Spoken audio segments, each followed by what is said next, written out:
Іле ауданы Касык ауылы номер 42 орта мектебінің 6-шы Б сынып оқушысы Аян қызы Аясыл Мұқағали Мақатаев дәрігеріме. Керегі жоқ бәрінің, иненің де керегі жоқ дәрінің. Кетсем егер пленканың үзілген бір әнімен, қалсам егер қара жердің жалғыз сүйер тәнімін. Дәрігерім, рахмет, мен әзірге өлмеймін, кешіре гөр жүрегім тіп жағына бермеймін. Әуре болмай босат мені, енді алдыңа келмеймін.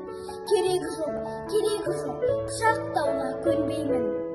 Қорықпаймын, пышақтан да қорықпаймын, инеден.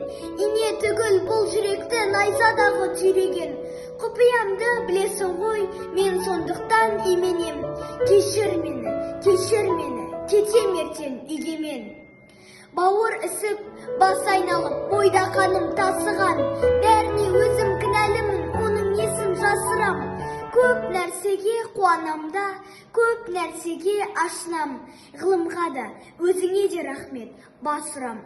Уақытым барады өтіп, мен бір жаққа асығам.